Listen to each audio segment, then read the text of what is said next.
Commando Qualification Badge. The Commando Qualification Badge in World War II was awarded to British soldiers who completed the gruelling Achnacarry training course in Scotland. Introduced in 1942, training tested endurance, amphibious assault, night navigation, demolitions, and live fire tactics under harsh conditions.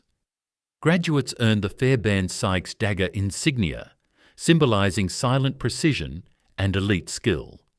Only those who passed every phase could wear it. Commandos became Britain's assault troops. Examples include Operation Chariot at Saint-Nazaire, 1942, and No. 4 Commandos attack at Ouistreham on D-Day. The badge stood for discipline, resilience, and courage, an emblem of soldiers trained to fight by land, sea, or air. Parachute Qualification Wings. The Parachute Qualification Wings in World War II were awarded to British soldiers who completed the parachute course at RAF Ringway. Training covered jump towers, exits, canopy control, equipment drops, night jumps, and small unit tactics for airborne insertion. Qualified troops wore an open parachute flanked by wings on the upper sleeve, marking membership in airborne formations such as the Parachute Regiment and 1st and 6th Airborne Divisions. In combat, these wings appeared at Pegasus Bridge on D-Day, when 6th Airborne seized the Caen Canal and Orne bridges, and at Arnhem during Operation Market Garden, where the 1st Airborne fought 9 days. Airborne Pegasus Formation Badge. The Airborne Pegasus Formation Badge in World War II identified soldiers who passed airborne selection and served in Britain's airborne formations. Designed by Edward Seago in 1942, it showed Bellerophon riding Pegasus on a red field, symbolising speed, precision, and offensive reach. Worn on both sleeves of battle dress, it marked personnel of the 1st and 6th Airborne Divisions, including the Parachute Regiment and Glider Pilot Regiment. In combat, Pegasus badges were present on D-Day with the 6th Airborne along the Orne, and at Arnhem in Operation Market Garden, where the 1st Airborne fought to hold the Rhine crossings. Sniper Badge. The Sniper Badge in World War II was awarded to British soldiers who qualified as snipers after completing marksmanship and fieldcraft testing. The badge showed crossed rifles within a laurel wreath with an S above and was worn on the lower sleeve.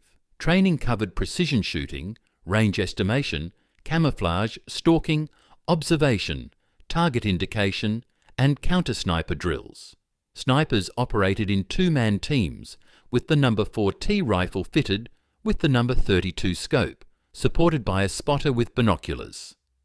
In combat, British sniper teams proved effective in the Normandy bocage around Caen and amid the ruins of Monte Cassino, disrupting movement and officers. Bomb Disposal Badge. The Bomb Disposal Badge in World War II identified Royal Engineers trained to neutralise unexploded bombs. The badge, as shown, was an oval red cloth patch with a gold/yellow vertical bomb and 3 horizontal blue bars near the tail. Beginning in 1940, bomb disposal companies formed during the Blitz received specialist instruction in fuse recognition, steam out, withdrawal, countermining, and controlled demolition. Graduates wore this badge on the sleeve while clearing UXBS from streets, docks, rail lines, and factories. Their work in London, 1940 to 41, and Coventry, 1940, kept transport and industry operating under sustained air attack. Marksman Badge. The Marksman Badge in World War II recognised the top shooting classification under British Army musketry rules. Soldiers earned it by attaining Marksman, the highest grade above first class and second class on the annual rifle course. Requirements were set in the Small Arms Training Pamphlets of 1942 and updated in 1944. Demanding consistently high results in grouping, deliberate, rapid, snap, and moving target practices with the No. 4 rifle and Bren. Commanders relied on marksmen as section sharpshooters to anchor fire discipline. They proved decisive in Normandy's hedgerows, Italy's hill towns, and Burma's jungle, where accurate, controlled fire decided violent contacts. Airborne pathfinders and glider pilot wings. Airborne pathfinders and glider pilots in World War II earned distinct wing insignia after advanced training. Pathfinders qualified in night navigation, use of radio beacons and visual signals, and rapid drop zone marking to guide parachute waves with precision. Glider pilots trained to fly troop and cargo gliders to short, unlit landing grounds, then transitioned to fighting as soldiers alongside the men they delivered. Their wings identified graduates of these demanding roles.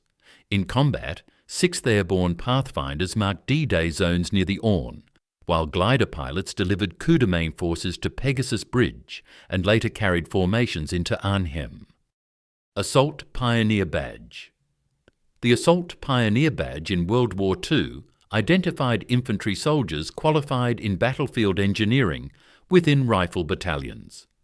After trade tests, wearers displayed crossed axes on the sleeve.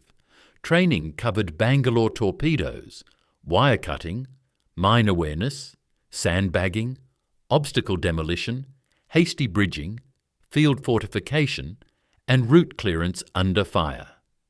Assault pioneers carried tools forward with assault parties, opening lanes through belts of wire and mines before the main attack. They were heavily used from 1942 to 45, notably in the North African battles and during Normandy 1944, where pioneer sections cleared obstacles and strong points in bocage and village fights. Wound Stripe. The wound stripe in World War II recognised British soldiers injured by enemy action. Authorised in 1916 and retained for World War II service, it was a small brass strip worn horizontally above the left cuff on service dress. Each additional qualifying wound added another strip. Eligibility covered wounds from gunfire, shell fragments, mines and air raids while on duty, including the Blitz. Soldiers of the BEF in 1940, North Africa 1940 to 1943, Italy 1943 to 1945, and Northwest Europe 1944 to 45 commonly wore it. The stripe publicly recorded personal sacrifice, useful to commanders tracking battle casualties and to troops acknowledging proven frontline exposure under fire. Signaller. The Signaller Trade Qualification Badge in World War II was earned by passing Army trade tests, graded Class 3, 2 and 1. Candidates learned voice procedure, Morse, line laying, fault finding and set maintenance, then proved competence on wireless sets such as the number 18 and number 38 manpacks and the number 19 vehicle set, fielded from 1942. A qualified signaller typically worked in a two-man detachment, establishing nets, logging traffic and keeping sets serviceable under fire. In action, trained signallers linked infantry to artillery at El Alamein, 1942, and sustained battalion nets through jamming and movement in Normandy, 1944. PTI Badge. The Army Physical Training Instructor Badge in World War II identified soldiers who passed the APTC instructor course and were qualified to train units in combat fitness. Candidates completed intensive instruction in conditioning, bayonet fighting, obstacle courses, load carriage, and injury-safe coaching methods, then returned to battalions as instructors. Their badge marked subject matter authority on strength, endurance, and battle readiness. PTIS prepared assault companies before major operations from North Africa through Italy to Normandy in 1944, standardising warm-ups, march discipline, and bayonet drills. In hard campaigns, trained PT is sustained unit performance, reduced preventable injuries, and kept rifle platoons fighting at tempo. Air Despatcher.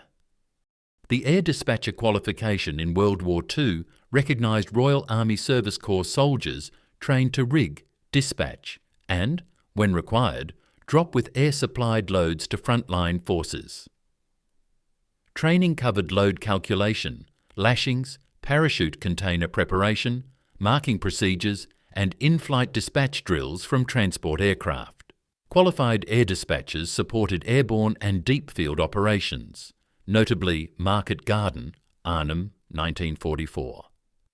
Pushing containers and panniers to surrounded troops, and sustained long-range columns in Burma with precision resupply. Their qualification badge identified a specialist who could deliver ammunition, rations and medical stores under fire, keeping isolated units in the fight when ground lines failed.